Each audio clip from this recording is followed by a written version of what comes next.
Sistem pendidikan di Cina. Pendidikan di Cina merupakan salah satu pendidikan terbaik di dunia saat ini. Salah satu contoh yang diungguli oleh negara ini adalah bidang kedokteran. Untuk pengembangannya, pastinya mereka menerapkan sistem pembelajaran yang membangun niat para pelajar. Selama masa ini, universitas yang lebih besar dan lebih komprehensif dipecah menjadi institusi khusus yang lebih kecil seperti Universitas Teknik, Perguruan Tinggi Pertanian, Perguruan Tinggi Medis, dan Lembaga Perkeretaapian. Pendidikan tinggi di Cina dimulai dengan berdirinya Universitas Negeri pertama di tahun 1896. Sistem pendidikan di Cina dibagi menjadi 3. Yang pertama, Basic Education. Basic Education merupakan pendidikan prasekolah yang berlangsung selama 3 tahun. Artinya, pendidikan formal dimulai pada usia anak 3 tahun, yang dilanjutkan pada usia 6 tahun masuk sekolah dasar. Mata pelajarannya yaitu sains, geografi, sejarah, matematika, bahasa Cina, dan sebagainya. Berlangsung selama 6 tahun. Selain itu, terdapat juga perbedaan antara kurikulum pada sekolah dasar yang berada di kota dan juga yang berada di desa. Hal ini disebabkan karena adanya perbedaan antara pendidikan di desa dan juga di kota. Selanjutnya, pendidikan khusus. Cina memiliki suatu sistem pendidikan khusus untuk anak-anak dengan kemampuan khusus. Anak-anak ini akan diarahkan untuk mencapai kemampuan standar minimum. Pendidikan khusus ini cukup berkembang pesat semenjak berdirinya Republik Rakyat Cina.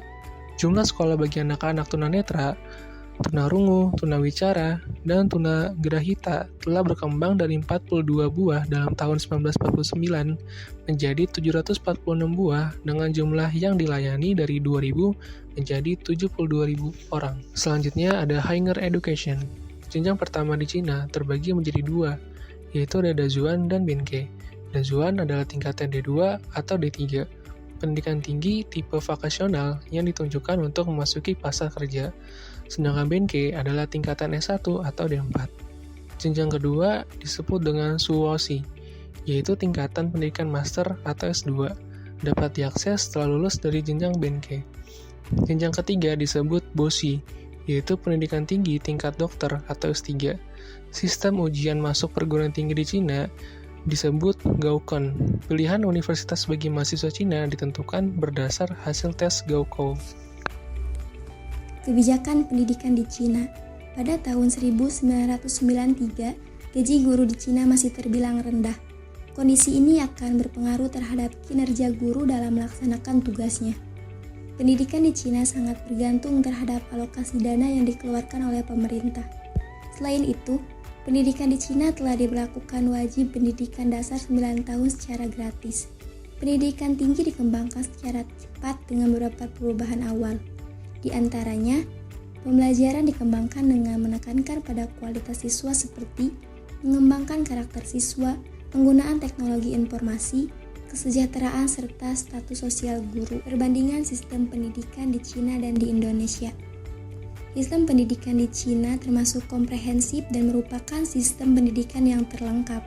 Terdiri dari pendidikan prasekolah, pendidikan dasar, pendidikan menengah, pendidikan sarjana, serta pendidikan pasca sarjana. Sistem pendidikan di Cina menekankan pada penguasaan materi, konsep, dan penguasaan keterampilan bagi para siswanya. Hal ini ditempuh dengan proses belajar mengajar yang kondusif, kurikulum yang modern, sarana dan prasarana yang memadai, guru yang berkualitas, dana pendidikan yang mencukupi, dan budaya belajar yang tinggi. Karakteristik kurikulum Indonesia yaitu mempunyai tujuan pendidikan nasional yang mengandung filosofi pendidikan sebagai eduker yang berarti membimbing, menuntun, dan memimpin. Filosofi pendidikan sebagai eduker lebih mengutamakan proses pendidikan yang tidak terjebak pada banyaknya materi yang dipasarkan kepada peserta didik dan harus dikuasai.